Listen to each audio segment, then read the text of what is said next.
பிஸ்மில்லாஹிர் ரஹ்மானிர் ரஹீம்.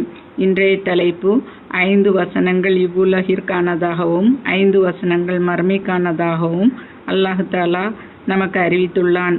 நபி ஸல்லல்லாஹு அலைஹி வஸல்லம் அவர்கள் கூறியதாக ஹஜ்ரத் புரைதா ரலியல்லாஹு அன்ஹு அவர்கள் அறிவிக்கிறார்கள்.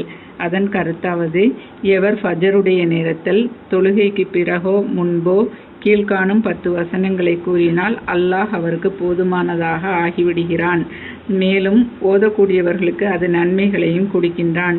நிச்சயமாக இது அனுபவிக்கப்பட்ட ஒன்றாகும். அதாவது இவ்வுலக சம்பந்தமான 5 விஷயங்களாவன. முதலில், தீனுடைய விஷயத்தில் அல்லாஹ் எனக்கு போதுமானவனாக இருக்கிறான் என்பது முதல் வசனமாகும்.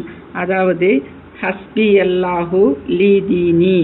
இதனுடைய பொருள், என்னுடைய தீனுடைய விஷயத்தில் அல்லாஹ் எனக்கு போதுமானவனாக இருக்கிறான். அதாவது தீனுடைய விஷயத்தில் என்றால் நாம் ஒழுங்காக கலிமா, தொழுகை, நோன்பு, ஜக்காத்து, ஹஜ்ஜி ஆகிய 5 கடமைகளும் முழு இக்லாசுடனும் முழு இறை நம்பிக்கையுடனும் நாம் மேற்கொள்கிறோமா என்பதனை அல்லாஹ் நம்மை கவனித்து கொண்டிருக்கிறான்.